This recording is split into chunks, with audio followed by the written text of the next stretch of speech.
उत्पत्ति की पुस्तक 2:18 वचन यहाँ लिखा है, फिर यहोवा परमेश्वर ने कहा, आदम का अकेला रहना अच्छा नहीं, मैं उसके लिए एक ऐसा सहायक बनाऊंगा जो उससे मेल खाए।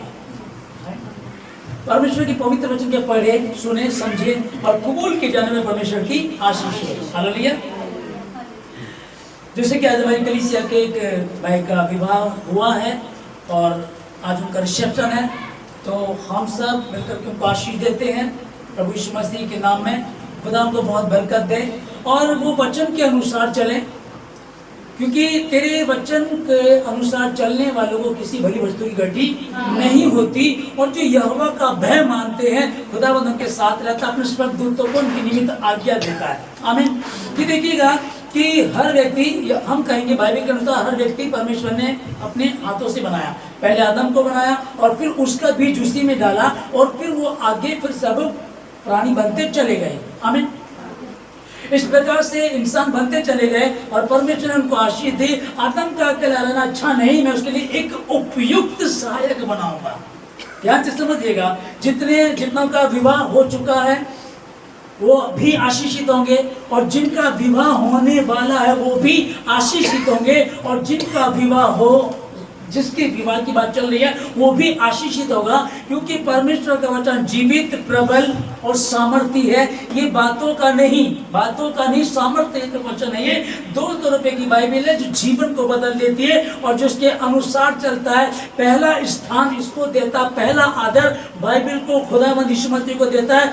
हो सकता है उसके साथ कुछ दिक्कतें आए। लिखा है कि धर्मी 7 बार गिरेगा तो भी उठ खड़ा हो जाएगा, है ना, और दुष्ट गिरते पड़े ही रहते। इसलिए मैं ये कहना चाहूंगा, जितने समय सुन रहे इस पर चलिएगा, इसको मानिएगा। यहोशू को परमेश्वर ने यही बात कही थी, बस इतना हो कि जो पुस्तक, जो व्यवस्था मेरे दास मूसा ने दी है उसमें मनन करना, दिन रात मनन करना, उसमें लिखी हुई बातों के अनुसार आचरण करना, तब जहां कहीं तू जाएगा, दुनिया के किसी भी कोने में जहां कहीं तू जाएगा, सफलता प्राप्त करेगा, सफलता प्राप्त करेगी। आमीन। परमेश्वर ने देखा कि आदम का अकेले रहना अच्छा नहीं है। सारी सृष्टि को रचा, बड़ी बड़ी बहुत अच्छी सुंदर चीजें बनाई, सब कुछ बनाया, बना करके अच्छा है, चांद तारे अच्छा है, ये जो भी उसने बनाया सबको कहा अच्छा है। और जो आदम को बनाया तो कहा अच्छा नहीं है। क्या अच्छा नहीं? उसका अकेला रहना। फिर उसके लिए सहायक बनाया। ओके, अब सहायक बना करके दोनों को रखा। तो हम लोग बाइबल में जो पढ़ रहे हैं, अभी हमने मत्ती की किताब 19 अध्याय 5 और 6 में पढ़ा, जहां लिखा हुआ है कि अब वो 2 नहीं पर एक है। इस कारण मनुष्य अपने माता पिता से अलग रहेगा और अपनी पत्नी से मिला रहेगा। तो बहुत सारी स्त्रियां जो पत्नियां हैं वो इस वचन को पढ़ी होती हैं। अगर उनको सास ससुर के साथ नहीं रहना तो इस वचन को वो क्या करेंगे, देखो ये लिखा हुआ है और तुम माता पिता के पीछे पड़े रहते हो, तुम अभी उन्हीं के साथ रहते हो, देखो ये लिखा हुआ। एक बात ये आती है, और अगर किसी पुरुष को भी नहीं रहना तो वो भी क्या करेगा। जबकि इब्रानी की भाषा में यदि आप पढ़ेंगे तो जो सास ससुर हैं वो सास ससुर नहीं, इंग्लिश में अगर ट्रांसलेशन होता है उसका तो कहते हैं mother in law, father in law, और जो पापा है वो फादर और मदर हो गए। लेकिन इब्रानी भाषा में एक ही मीनिंग उनका माता पिता। हालेलुया। तो एक लड़की जो अपने माता पिता को छोड़ करके आती है, जिस घर में आती है वो उसके माता पिता हो जाते हैं, और इसी प्रकार से इस लड़के के भी उस लड़की के जो माता पिता होते हैं इसके हो जाते हैं। लेकिन तेरे तेरे और मेरे मेरे हैं, ज्यादा ये रहता है ना। क्यों है? क्योंकि अज्ञानता के कारण। जो परमेश्वर ने कहा कि अलग अलग रहेगा तो लोग ज्यादा क्या मानते हैं, अरे ये तो बहुत गलत बात है, अरे यार ये बाइबल में लिखा है कि वो शादी करेंगे अलग रहेंगे। फिर दुनिया में रीति से हम लोग देखते हैं कि हाँ भाई वो माँ बाप को छोड़ करके अलग हो जाते हैं। एक बच्चा है जो अपने माता पिता की बहुत बात को मानता है, माँ कुछ बोलती है अभी करता हूँ, वो बोलती है ये करता हूँ, ये सारे काम करता है। तो कुछ लोग बोलते हैं तो माँ के पल्लू से बंधा हुआ है। हमारे समाज में कैसे माँ के पल्लू से बंधा हुआ है। तो कुछ बुजुर्ग बोलते हैं आने दे काले बाल वाली। फिर पूछेंगे इससे हम, और जैसे ही वो आ जाती है उसके बाद कई बच्चे ऐसे जो अपने माता पिता को आदर नहीं देते, सुनते ही नहीं है। और अधिकतर आप इतिहास उठा करके देख लीजिए उन लोगों का, वो दुखी ही रहते हैं, क्योंकि एक वचन पढ़ करके और उसका ठीक से ट्रांसलेशन नहीं देखा उसका। अरे 10 आज्ञाओं में जो 5वीं आज्ञा है, जो पहली आज्ञा ऐसी है जिसके विषय में लिखा है कि तू अपने पिता और अपनी माता का आदर कर। ये पहली आज्ञा है जिसके साथ प्रतिज्ञा भी है कि तू बहुत दिनों तक जीवित रहे और तेरा भला हो। परमेश्वर का वचन है ना। अब 2 धारी तलवार वहां लिखा है कि इस कारण वो अपने माता पिता से अलग रहेगा। लेकिन परमेश्वर कह रहा है कि अपने पिता को, अपनी माता को जब बुढ़िया हो जाए, बूढ़ा हो जाए, तब भी उसको तुच्छ मत जानना। और कंडीशन मदर्स डे पे आप वचन को सुनते हैं कि क्या लिखा है कि बिल्कुल चाहे माँ कैसी भी क्यों ना हो, कितनी भी गलत क्यों ना हो, तो उसे कभी तुच्छ मत कहना। कंडीशन नहीं है कि देख तेरी माँ अच्छी है तो आदर करना और गलत है तो निरादर करना, ऐसा नहीं। एक बात है कि अपने पिता और अपनी माता का आदर कर, कोई दूसरी बात नहीं लिखी है। और आदर कर, ये पहली आज्ञा, 10 आज्ञाओं में से ये 5वीं आज्ञा है जिसके लिए लिखा है ये पहली आज्ञा जिसके साथ प्रतिज्ञा भी है। हालेलुया। तो जो मान करके चलते वो आशीषित हो जाते हैं। वरना होता क्या है, शादी होती है और फिर जाते हैं हनीमून मनाने। हनीमून मनाते फिर मालूम पड़ता है कि हनी मतलब शहद, वो थोड़े दिनों में शहद खत्म हो गया। और मून जो चांद होता है वो छिप जाता है। फिर नून तेल लकड़ी रहती है, तू मैं बच्चे दवाई दारू इन चीजों में उलझे रहते हैं। कारण क्या है कि तुमने उस परमेश्वर के वचन को आदर नहीं दिया। उसने कहा है धरती आकाश टल जाएंगे परंतु मेरा वचन कभी भी नहीं टलेगा। क्यों उलझे हो, क्यों दुखी हो, क्यों क्लेश हो, क्या कारण? क्योंकि अज्ञानता के कारण मेरी प्रजा नाश हुई जाती है। हालेलुया। अज्ञानता के कारण मेरी प्रजा नाश हुई जाती है। अब परमेश्वर ने कितने अच्छी रीति, देखो जब परमेश्वर ने आदम को बनाया तो सोचा चलो मैं देखता हूँ इसके बाद वो गधे को लाया, वो शेर को लाया, बिल्ली को, चूहे को, हर एक वो मतलब पशु को लाया कि कोई इससे मेल खाए, कोई मेल नहीं खाया। हुआ क्या? मैं इसके लिए उपयुक्त सहायक बनाऊंगा। अमेरिका में एक रिसर्च हुआ और वो कहने लगे कि ठीक है जो बाइबल में लिखा जरा देखते हो कितना सही कितना गलत हो, करते भी ऐसा हुआ। उन्होंने एक बच्चा जो पैदा हुआ पहले दिन उनको ले लिया और लेकर के 15 साल की उम्र तक उस बच्चे को बिल्कुल दुनिया से बिल्कुल अलग रखा, बिल्कुल अलग रखा। जहां थे वो जेंट्स थे उसके साथ, बॉयज थे। जब वो 15 साल की उम्र का हो जाता है तब वो एक खिड़की में से उसको बाहर दिखाते हैं। एक हाथी जाता है तो वो देखता है अच्छा हाथी है, एक बिल्ली जा रही है, एक शेर जा रहा है, मोर जा रहा है, ऐसे देखता ठीक है नॉर्मल है। उसके बाद एक लड़की जाती है आगे को। जब लड़की जाती है तो पूरी ऐसे ऐसे करके देखता हूँ, मतलब कि कुछ हुआ। ये मेरी हड्डी की हड्डी और मेरे मांस में का मांस है, वो जो वहां का आ गया था। जब ये सारे पशु आगे तो गए नॉर्मल, ठीक है, अच्छा ठीक है, ओके ओके ओके ठीक है ना। तो कोई भाई जैसे मेरे पास बैठा है, मैंने देखा अच्छा ठीक है, अच्छा ओके, कुछ नहीं पूछा। लेकिन जब लड़की गई तो उसने ऐसे देखा और वो कहने लगा अरे सुनो ये क्या था, ये कहते ये लड़की है, क्या मुझे एक मिल सकती है? ये रिसर्च करते हैं ना, तो वहां बाइबल में ऐसा लिखा वहां हुआ और यहाँ इन्होंने रिसर्च किया, निकल करके आया, बहुत सारी चीजें थी। उसे देख करके कोई मन खुश नहीं हो रहा था। जैसे ही वो लड़की उधर से निकली उसके दिल में, उसके मन में सोच में उसके कुछ हुआ और कहता ये क्या है, ये जो गई ये क्या मुझे एक मिल सकती है? तो कहाँ हुआ, वहां परमेश्वर ने क्या, जैसे ही वो बनाए सारे पशु बनाए, सब कुछ दिखाया, अच्छे चांद तारे सब कुछ था, लेकिन वो इतना मगन नहीं था। लेकिन जैसे ही बनी अरे ये तो मेरी हड्डी की हड्डी और मेरी मांस में का मांस है। क्यों? क्योंकि परमेश्वर ने ऐसा बनाया। और वहीं से बात को जो मैं बताया जाता आप लोगों को, वहीं से क्या चल रहा है कि कोई बच्चा है अपनी माँ की बात मानता है, अपने पिता की बात को मानता है, वो ये कि तो अपनी माँ के पल्लू से बंधा हुआ है, ये तो यार तो पागल है, इसे अकल नहीं है, ये तो बंद हुआ है, ठीक है ना। अब ये अपनी माँ की बात मानता है, ये तो गुलाम, इस तरह की बात कई बार बोलते हैं लोग। लेकिन फिर कोई समझदार व्यक्ति कह रहा है कि आने दे काले बाल वाली को, और जिस दिन आएगी उससे पूछेंगे होंगे, और फिर उसका हो जाता है। तो ये जो वचन बता रहे क्या ये यही है कि इस कारण मनुष्य जब विवाह होगा अपनी पत्नी से मिला रहेगा और अपने माता पिता से अलग रहेगा। लेकिन अगर उनका आदर करेगा तो पृथ्वी पर बहुत दिनों तक जीवित रहेगा। भजन संहिता 128 में हम लोग पढ़ते हैं, जो कोई यहोवा का भय मानता है वो ऐसी ही आशीष पाएगा। आमीन। जो कोई यहोवा का भय मानता वैसी ही आशीष पाएगा। कैसी आए? तेरी स्त्री तेरे घर के भीतर फलवंत दाखलता सी होगी। पहला कुरिन्थियों 7 अध्याय 3 और 4 ये लिखा है कि पति अपनी पत्नी का हक पूरा करे और वैसे ही पत्नी अपने पति का हक पूरा करे, अदा करे। पत्नी को अपने देह पर भी, शरीर पर अधिकार है, परंतु उसके पति को है। वैसे ही पति को अपनी देह पर अधिकार उसकी पत्नी को है। ठीक है ना? अब इसका क्या मतलब है? इसमें कोई गलत नहीं जाइएगा। जैसे कि कई लोग सिगरेट पीते हैं, गुटखा बीड़ी ऐसा होता ना, तो मुंह से बात आती है, तो अगर वो पत्नी कहे कि सुनो जी आपको ये नहीं पीना क्योंकि शरीर ही आपका नहीं तो मेरा है, आपको नहीं करना है, ठीक है ना? और अगर वचन को आदर दिया, वचन को आदर दे रहा है, उसने छोड़ दिया तो आशीषित होगा। आमीन। पत्नी कोई कलर पहनती है, लाल कलर या कुछ और कुछ दूसरे तरह के बाल बनाती है, कुछ और कपड़े थोड़े ठीक नहीं, मतलब कि मस्सी में सब कुछ अच्छा है, पर थोड़ा सा अगर ऐसा कि पति को अच्छा नहीं लग रहा, पति ने बोला सुनो ये अपना लाल कलर मत पहना करो, ये काला मत पहना, ऐसा कुछ मैं उदाहरण दे रहा हूँ, बाकी आप समझिएगा। ओके, तो उसने कहा ठीक है। तो किसके वचन को आदर दिया? परमेश्वर के। ठीक है ना? पत्नी का हक अदा करे, पति भी पत्नी का हक अदा करे, और पति पत्नी का, पत्नी पति का, और इस प्रकार से क्या होगा? परमेश्वर के वचन को पूरा करते हैं। आमीन। तो जब हम ऐसा करेंगे तो निश्चय आशीषित होंगे। क्या कारण हुआ कि जिस लड़के से मेरा विवाह हुआ अब वो अपना नहीं रहा, वो उस स्त्री का हो गया जिससे विवाह, जिस स्त्री का इस पुरुष से विवाह हुआ है।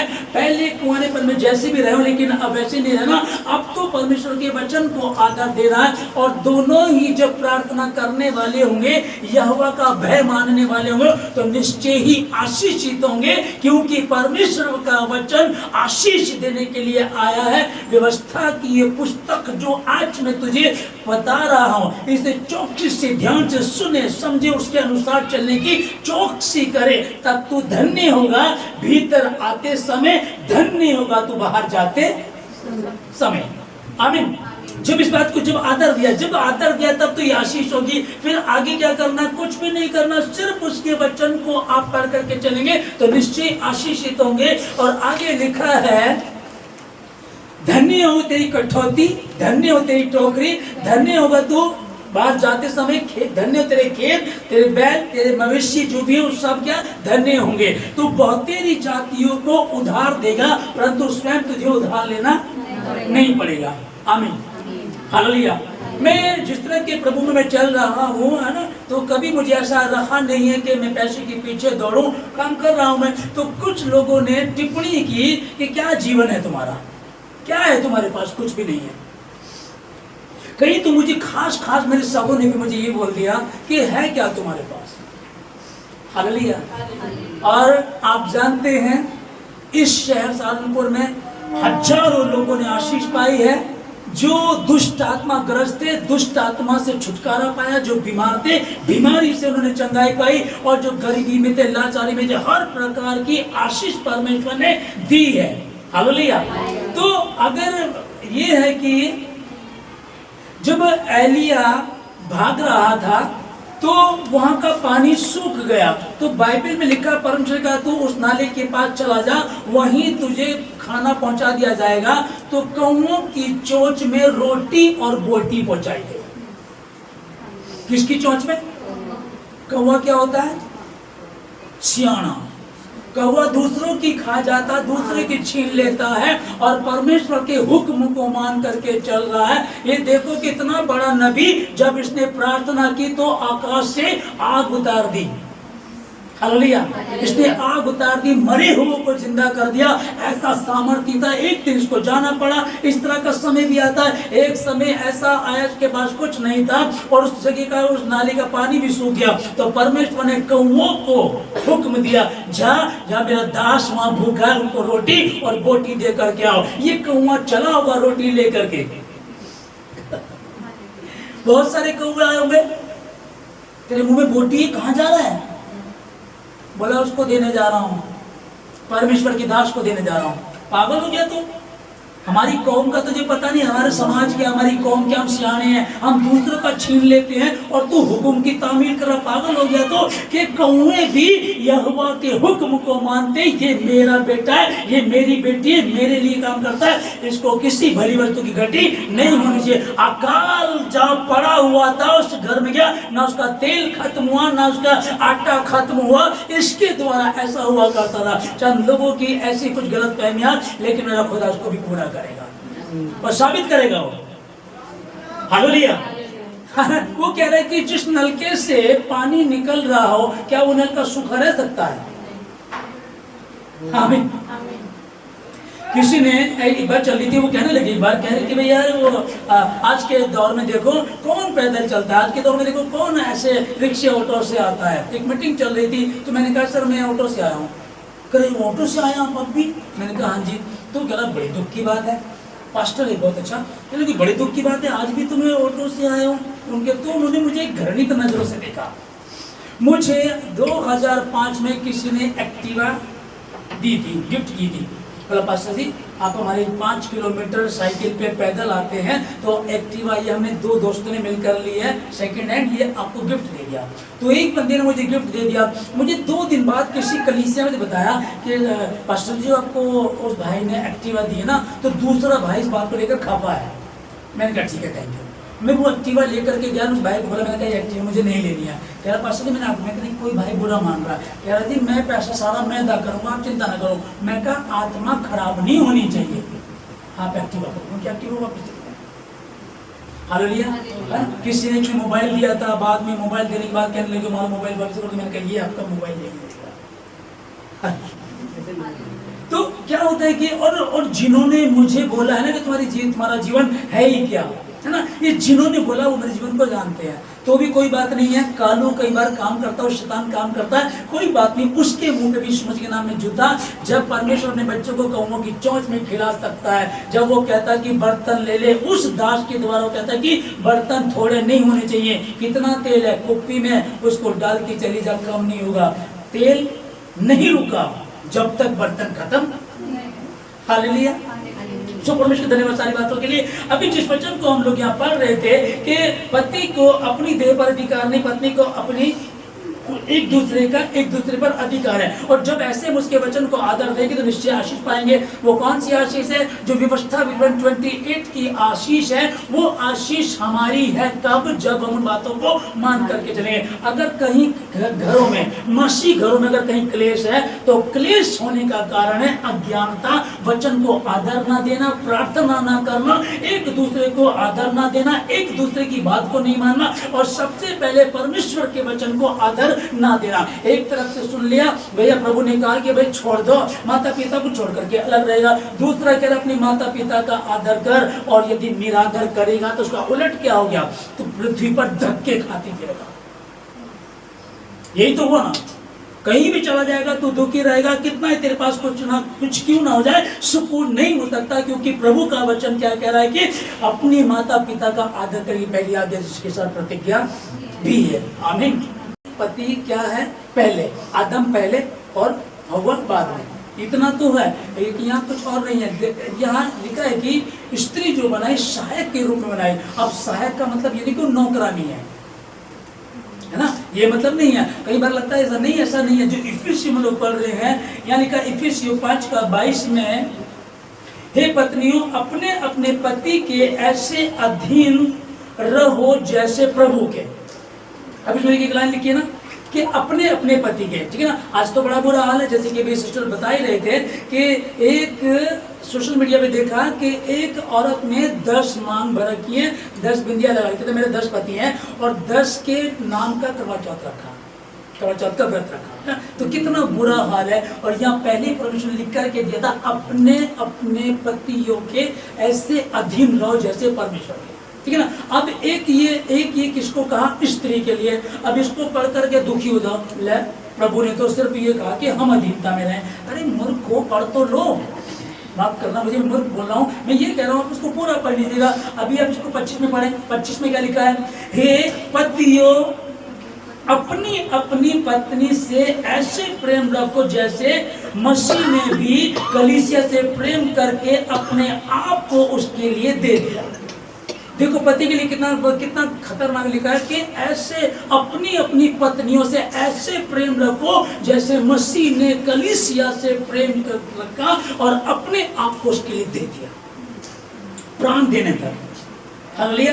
इसमें बहुत कॉमन सी बातें हैं। कई बार मैं देखता हूँ कि मैं कुछ लोगों के साथ जब रहता हूँ घूमने, तो वो बाहर हमने रसगुल्ले खा लिए, जूस पी लिया, पकौड़े खा लिए, भटूरे खा लिए, फिर घर वो बेचारी खाना बना रही, घर गए वो खाना भी खाया। तो ये सब पति तो बाहर ऐसी मस्ती कर रहा है और स्त्री को वहाँ कुछ भी नहीं है। अगर आप बाहर कुछ खा रहे हैं तो आप पैक करा करके ले जाओ, उसके लिए भी पैकेट तो बता रही है ना। अब क्या, अब खुद वो जिम करता है, जूस पी रहा, दूध पी रहा, और वो वही नौकरानी बनी पड़ी है। तो जो अपनी पत्नी से प्रेम करता है वो अपने आप से प्रेम करता है। और कभी किसी ने अपने शरीर से बैर नहीं किया, कभी नहीं किया। कोई है कि जो अपने हाथ को काटता हो रोज, वो जो आशिकों वाली बात है वो अलग हो गई है ना। लेकिन हर आदमी अपने अपने प्रेम करता है। अच्छा वो बाल बनाता, अच्छा शैम्पू लगाता, अच्छे खाना खाता, अच्छा दूध जूस पीता। तो अपने आप से जैसे प्रेम करते हो वैसे अपनी पत्नी से भी प्रेम करो। हम इन वचनों को पढ़ते आ रहे हैं, ठीक है ना। हमारी कलीसिया में भाई की शादी है, ठीक है, उसके विषय में हम बातें कर रहे हैं। तो प्रभु का धन्यवाद सारी बातों के लिए कि वचन एक एक बात हमसे बता रहा कैसे हमको चलना, कैसे माता पिता का आदर करना, अगर उन्नति चाहिए, बरकत चाहिए तो कैसे हमको चलना पड़ेगा, वो बात प्रभु ने हमको बता दी। हम इसके अनुसार चलेंगे तो निश्चय आशीषित होंगे। भजन संहिता 128 121 को हम लोग पढ़ते हैं, अरे 112 को पढ़ते हैं, तो लिखा है कि तू निश्चय आशीषित होगा, बरकत पाएगा, तेरी पत्नी तेरे घर के भीतर फलमंद दाखलता से होगी, तेरे बच्चे तेरी मेज के चारों ओर जलपाई के पौधे से होंगे ना, और तू निश्चय अपनी कमाई को खाने पाएगा।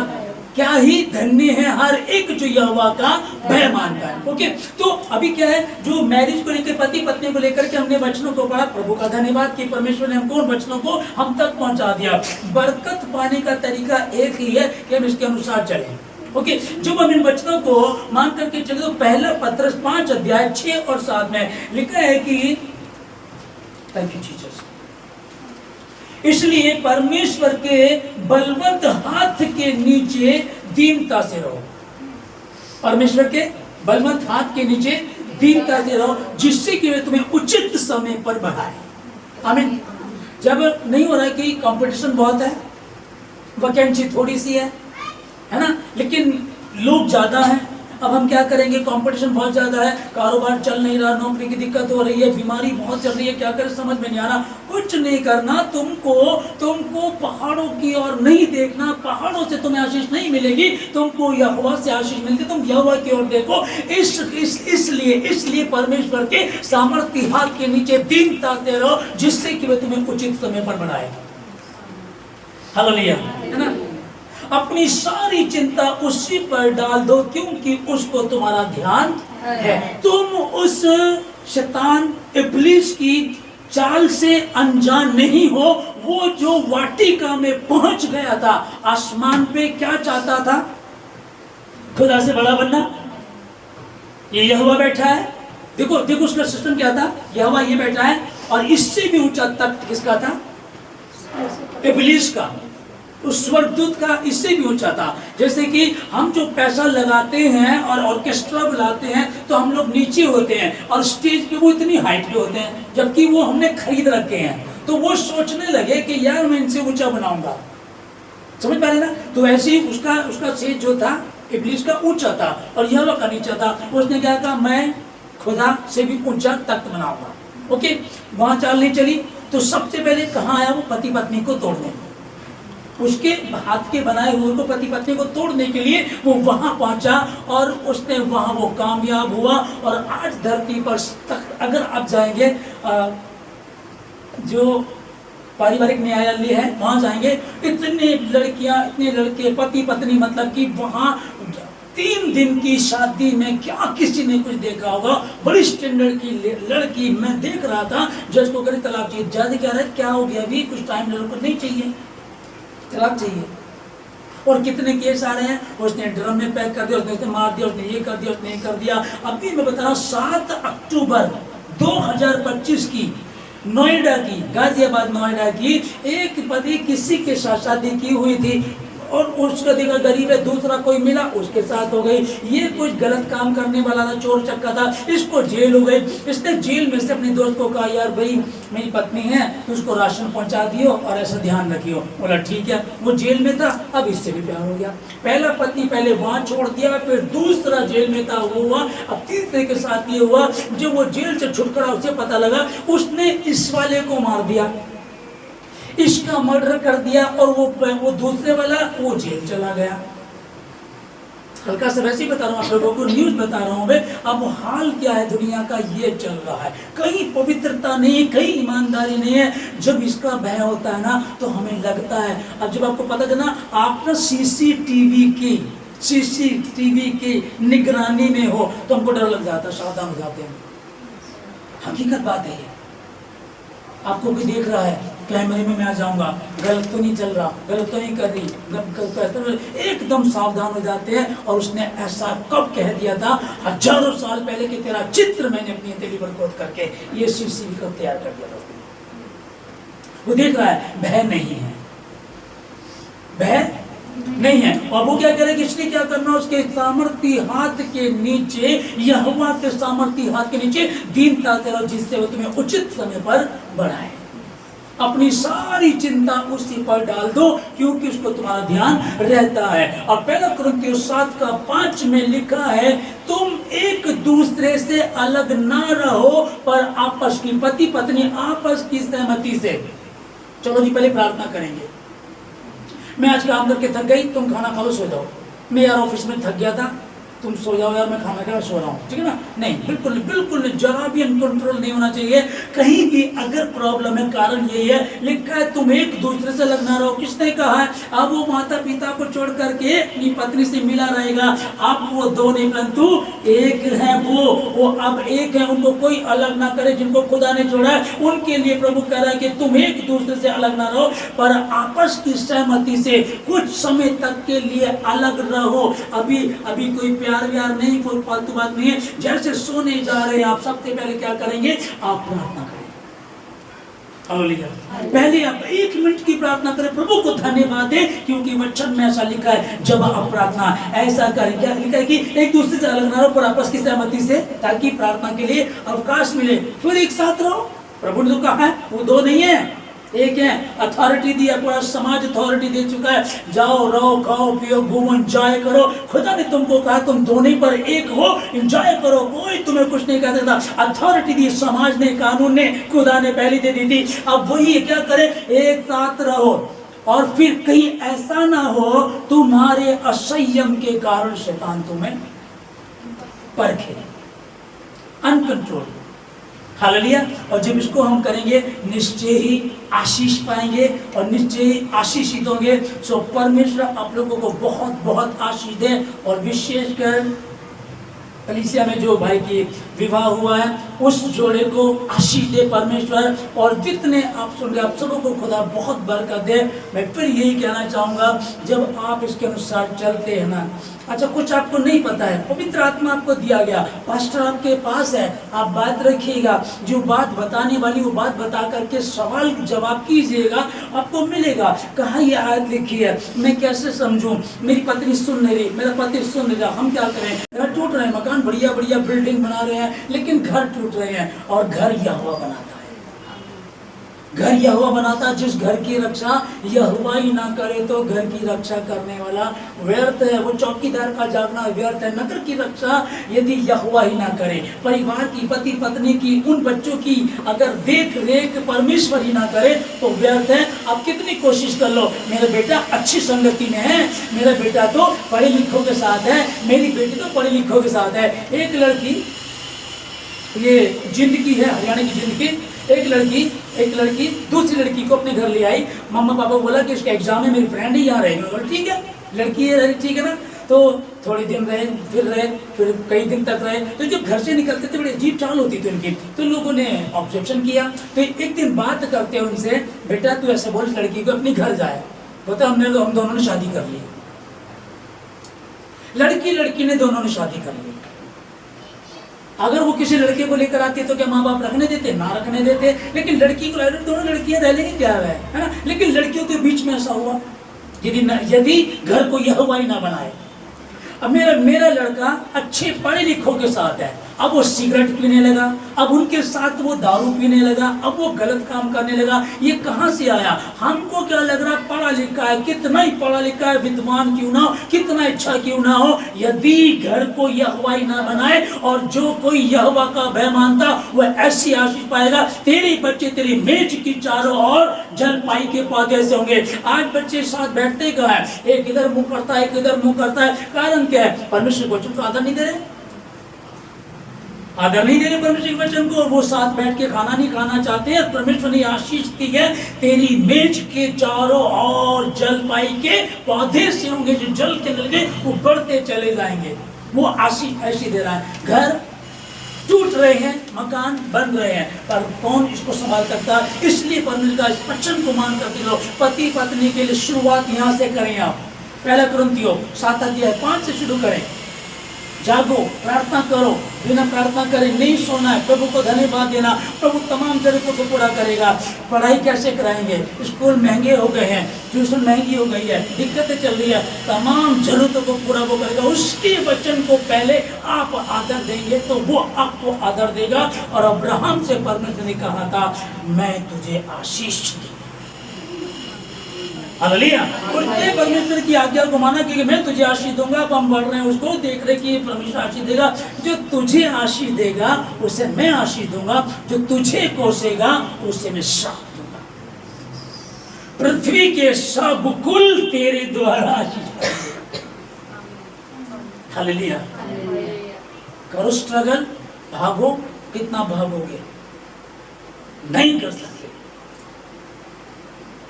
सबसे ज्यादा पढ़े जाने वाली पुस्तक बाइबल, सबसे ज्यादा छपने वाली बाइबल, सबसे ज्यादा दुनिया में मानी जाने वाली पुस्तक बाइबल, सबसे ज्यादा विरोध भी इसी का होता है।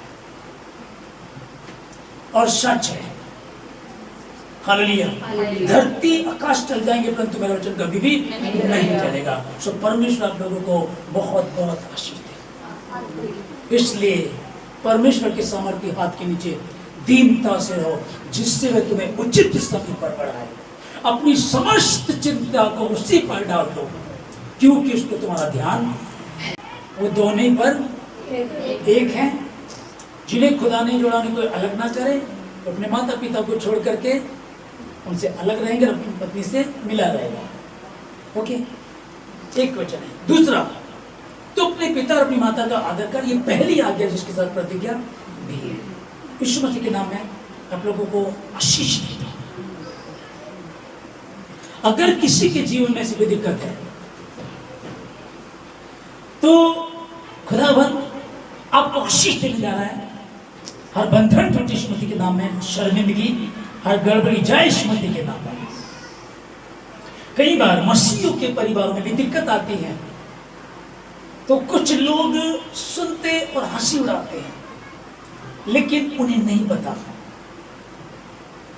जो योद्धा मैदान में है, युद्ध के मैदान में है, प्रॉब्लम उसी के ऊपर आती है, उसके नहीं आती जो घर में बैठा है। मसीहों में भी कई बार क्लेश होते हैं, दिक्कतें आती हैं। आप ईमानदार हैं तो आप एक बड़ी गवाही बनने जा रहे हैं यीशु मसीह के नाम में। और यदि बेईमान है तो फिर आप उसकी गिनती में है ही नहीं, क्योंकि जो मूर्ख थी 5 उनको प्रभु ने कहा कि मैंने तुम्हें कभी नहीं जाना, और जो बुद्धिमान थी उनको अपने घर में ले लिया, अपने राज्य में ले लिया। यीशु मसीह के नाम में मैं आपको आशीष देता हूँ। हर बंधन टूटे, हर गड़बड़ी, हर अंधकार की शक्ति मिटे यीशु मसीह के नाम में। हम उस जोड़े को आशीष देते हैं जिसके कारण आज ये रिसेप्शन वाली प्रार्थना रखी गई है। उन दोनों को आशीष देते हैं। आप संभाले प्रभु इन दोनों को हर बुराई से बचाएं, किसी परीक्षा में पढ़ने में अपनी योजनाओं को जीवन से पूरा करें। और आज का ये वचन प्रभु जी उनके जीवन में 30 नहीं 60 नहीं पर 100 गुना आशीष को लेकर आए। वो प्रभु जी आपके वचन को आदर दें। जितने भवन में, जितने भवन के आसपास है, जितने विश्वास करने वाले लोग हैं, जितने ऑनलाइन सुन रहे हैं, यीशु मसीह के नाम में जब आप परमेश्वर के वचन को आदर देंगे तो निश्चय परमेश्वर आपको आदर देगा, क्योंकि उस परमेश्वर ने अपने बड़े नाम से अधिक अपने वचन को महत्वता दी है। और वो कहता है कि मैं ही था मैं ही हूँ और मैं ही आने वाला हूँ, अल्फा ओमेगा मैं ही। खुदावंद इन सबों को अपने हाथों में ले, हर बुराई से बचाए, किसी परीक्षा में पड़ने न दें। शैतान अपना जाल बुनता है, आपके बच्चों को घेरता है। सिद्ध स्त्री को उलझा दिया, सिद्ध पुरुष को उलझा दिया, और मैं धन्यवाद देता हूँ खुदावन, तब अनुग्रह नहीं था, आज अनुग्रह है। इसलिए गलती करके भी हम जिंदा हैं उसके अनुग्रह के कारण। यीशु जी आपका अनुग्रह सब परो, इन्हें हर बुराई से बचाएं, किसी परीक्षा में पड़ने न दें, अपनी योजनाओं को उनके जीवन से पूरा करें। मैं आशीष देता हूँ यीशु मसीह के नाम में। भजन संहिता 128 की आशीष इन सबों को देता हूँ प्रभु जी। अपने हाथों में तेरे नाम की महिमा, तेरे वचन को तेरी बढ़ाई, तेरी जज से आसमान में पूर्ति जमीन पर इन सबों के जीवन से धन्यवाद देते। सारी बातों के लिए धन्यवाद के साथ प्रार्थना यीशु मसीह के नाम से मांगते हैं, आमीन।